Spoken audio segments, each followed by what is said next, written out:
Okay, so I'm going to run through my thinking on the subject of Christian perfection.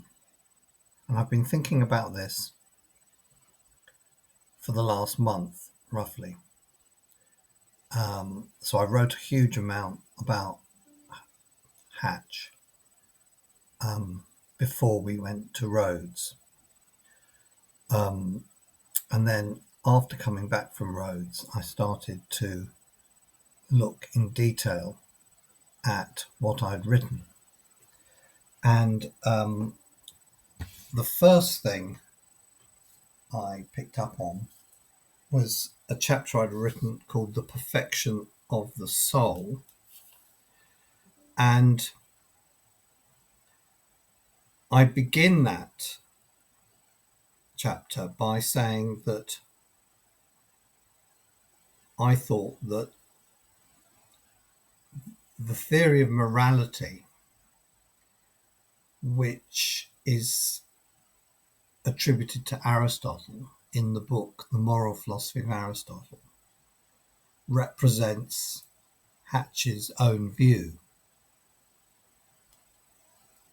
Now, Hatch, of course, is a member of a churchman, a very eminent Anglican churchman, very distinguished, very close to the heart of the Church of England. And there's no mention of Christianity in the book. But I'm saying that doesn't tell you anything. I float the idea of a shared background. In other words, if you live in a world which is entirely Christian, everyone takes for granted the truth of Anglican doctrine, then why bother to refer to it? It's not going to be relevant. So even though Aristotle couldn't possibly have been an Anglican Victorian Christian, Hatch can portray his philosophy with a real sense of believing in it, without having to keep flagging up that, of course, this guy's a pagan and we're not. And I wrote some notes on this. I've written 3 notes on this over the last month. And I'm going to look at each one in turn. So on the 19th of April, I thought about the expression a theory of morality. What is a theory of morality?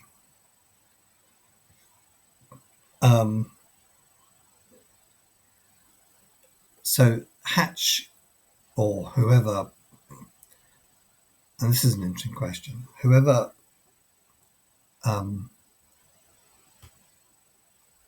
decided on the ultimate form of that book, it wasn't Hatch because he was dead. It was Edwin Hatch, probably, possibly in consultation with Spooner and Morshed, or Robinson, or any of the other people involved. It was a New College production. They went with the title The Moral Philosophy of Aristotle, and that encourages one to think in terms of a theory of morality, I would suggest. But it purports to be presenting Aristotle's Nicomachean in ethics to a modern, i.e. a 1870s Oxford undergraduate audience, it presents it as a theory of morality. The ethics, was it giving a theory of morality? I'm not sure that it was. One reason why it wasn't was that was a very recent concept, a theory of morality. Morality, in fact, was not that ancient a concept. Let's have a look at a book published only a couple of years before, namely Sidgwick's book, The Methods of Ethics, which is held up as a systematic treatise. Now, what are the methods of ethics according to Sidgwick? Well, you have egoism, intuitionism, and utilitarianism.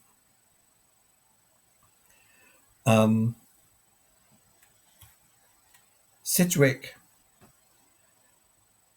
agrees with Aristotle that the question, if you like, the framing question of a theory is, in what way is it reasonable to live? I think the key word there is reasonable. Obviously, philosophy is an exercise in reason, not simply accepting biblical authority and then providing rhetorical justifications for it.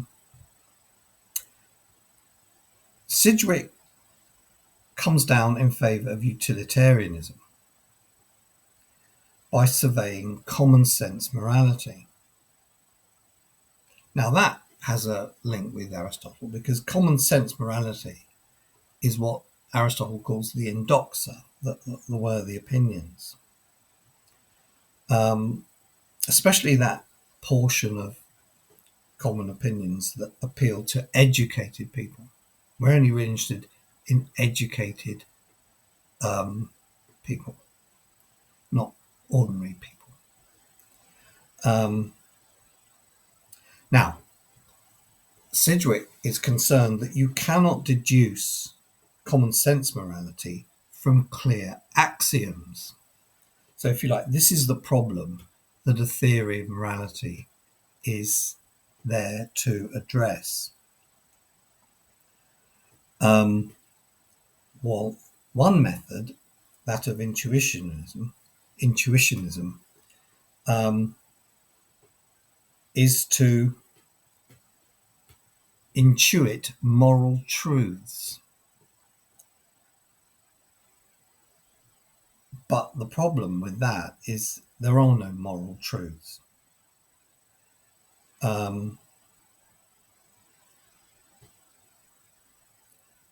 So you have to find some rational or philosophical basis for intuitionism. The ideal being to axiomatize it. Everything has to turn out to be like Euclidean geometry. This is always the case with philosophers. Not always, but it's a recurrent theme.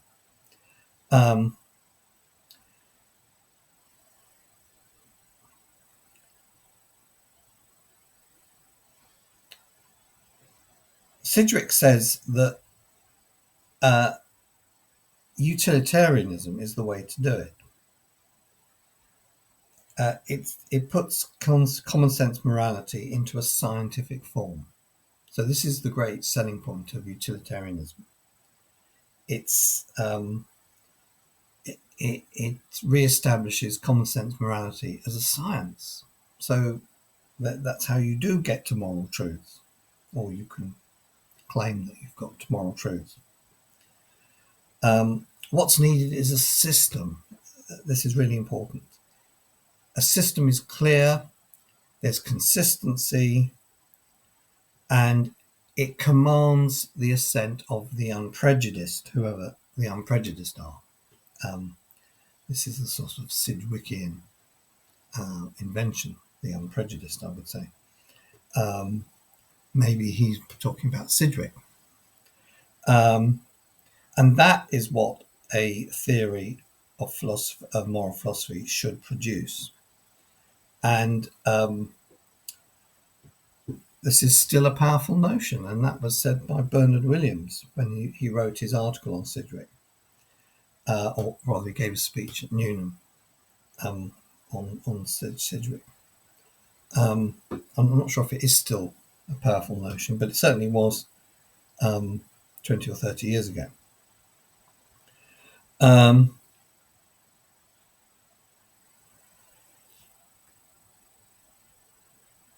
So, in the moral philosophy of Aristotle, Hatch does refer to the book's general argument.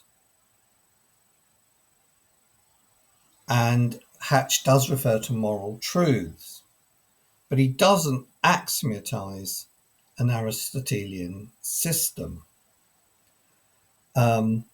He claims that the moral truths are discovered by the moral sense. So he is, if you like, in Sidgwick's terms, appealing to intuition. And he closely links this to character development. But the theory that is discussed in the moral philosophy of Aristotle, which is the translation of the Ethics, is not ethics. It's not a theory of morality. It's politics, or social science, or statesmanship. Those three things have entirely different meanings, but in Hatch's mind, they are all synonymous. And I think what he's talking about is what Sarah Brodie, in her work, refers to as the science of the architectonic goal. She thinks Aristotle's not bothered by the Sidgwick problem, which is the lack of a system of the principles of what she calls quotidian conduct, or so that's common sense morality. Aristotle simply takes morality for granted. He assumes that we're all well brought up. We're all brought up to well behave ourselves, basically. There's no ambition to formulate and justify moral principles. And Hatch recognises that. At one point, Hatch comes up with the phrase, rules are futile. He's far more interested in character. If you've been brought up with a good character, problem solved. The moral sense for Hatch doesn't have to go through any sort of rigorous Euclidean process of deriving propositions from higher premises. The moral sense takes an instantaneous survey. So the person with the right character responds instantaneously, and that's the sort of thing you want.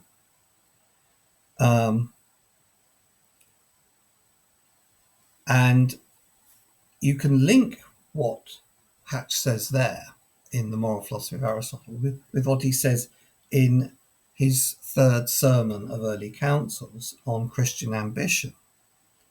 That the sort of person he is urging his listeners to become has energy, they're resolute, they have earnestness of purpose. Earnestness is very important.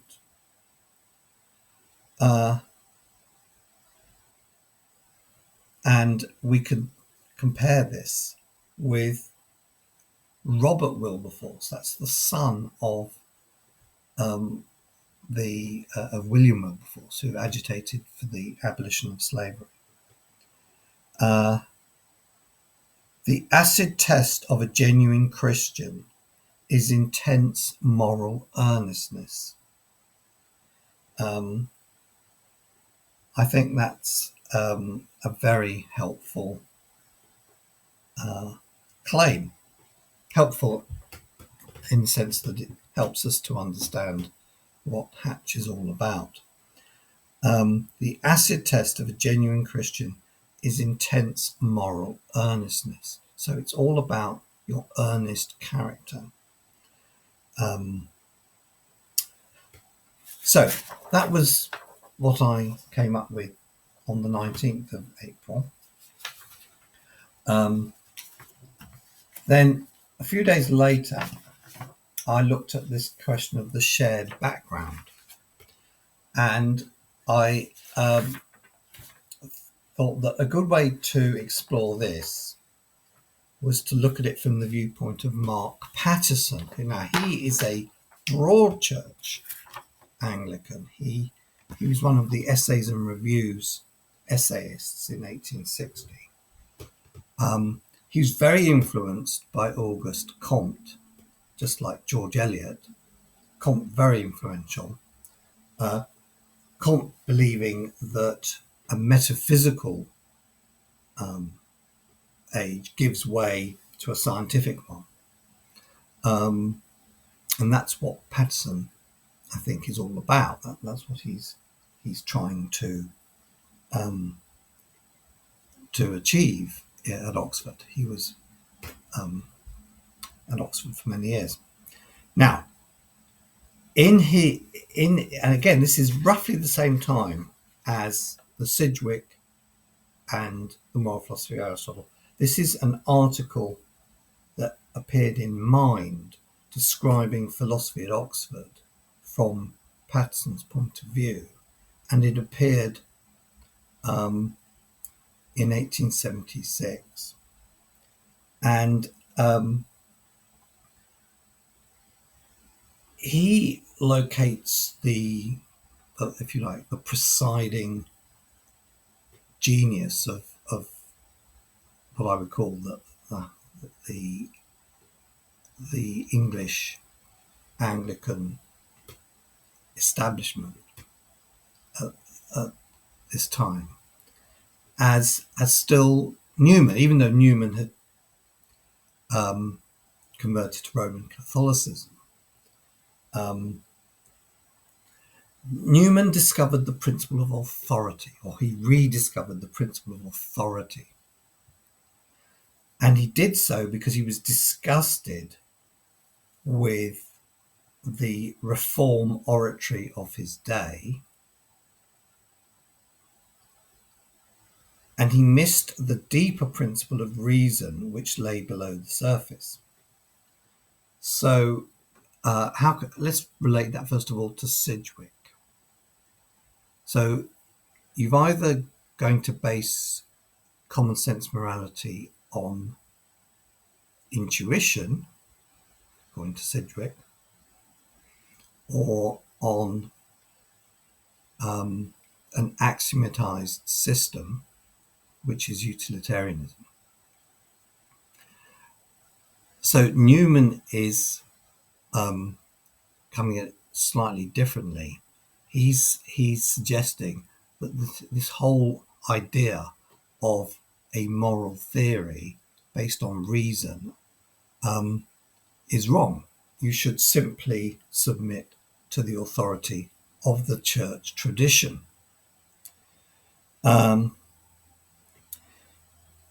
So, according to Patterson, Newman threw off the scum of democratic lawlessness. But he also threw off the allegiance which the individual understanding owes to the universal reason, and too hastily concluded that authority could supply a basis for a philosophic belief. Well, I don't think that was too hasty. I think an awful lot of philosophic beliefs are based on spurious attributions of authority to complete idiots in some cases. But what is lurking behind all this isn't just perhaps Comte, but also Immanuel Kant, I'd say. This idea of universal reason comes from Kant. So that's, if you like, so I think what I'm saying there is that Patterson is giving us a very jaundiced view of the shared background. I take a much more uncritical view of the shared background, but basically what's really there is Newman's preference for authority rather than reason, and I think that's very pertinent. And then we've got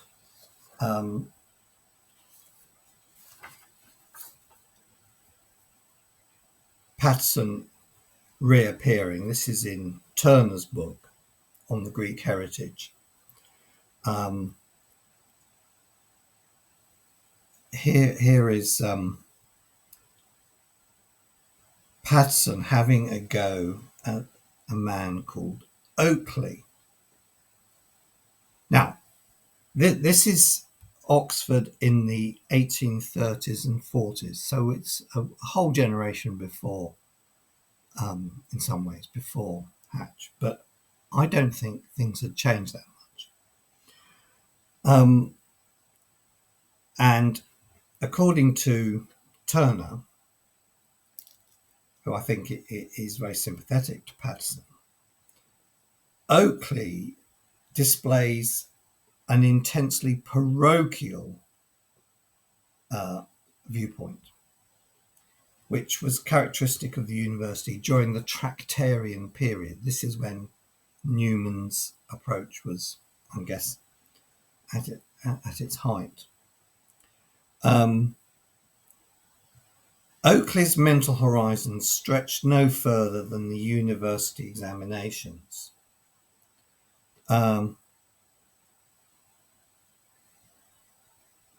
The controversies over the character of the Anglican Church and theological reasoning that attempted to make Aristotelian virtues conform to those associated with Christianity. Well, I think that final point, reasoning that attempted to make Aristotelian virtues conform to the virtues associated with Christianity, is precisely the goal of the moral philosophy of Aristotle, Hatch's great work. So the Nicomachean Ethics on this view is the rough draft which the gospel has filled up. The gospel and the Nicomachean Ethics agree in their view of man's moral nature as capable of advancing indefinitely towards its perfection. I think this is absolutely spot on to explain Hatch's view. And Bishop Butler plays a very important role here. In a way, his writings are a Christian commentary on the ethics.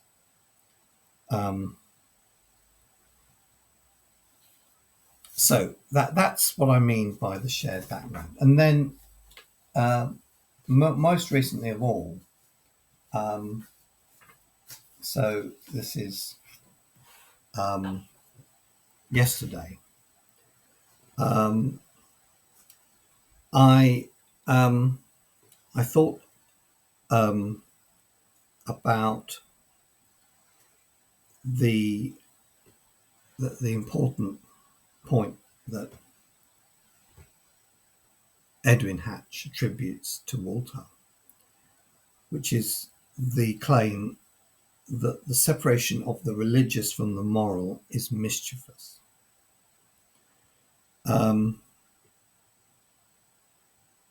Now, one idea is that Thomas Aquinas, who adapted the Nicomachean Ethics as part of Christian doctrine, was free to do that because the ethics itself is untethered by any religious commitment. So this cannot be the reason Hatch does so, because Hatch won't look at the moral unless it's also religious. So basically, Hatch has to regard the Nicomachean Ethics as acceptable precisely because it is religious. So that's the big difference between Hatch and Thomas Aquinas. Both of them Christianizing Aristotle, but for two entirely different and opposed reasons. And this is because of this idea of Christian perfection, which I've already mentioned. If the command to be perfect, which is a religious command, it's contained in the New Testament, is a command to go on a pilgrimage in this life, then the goal of that pilgrimage is not to be reached.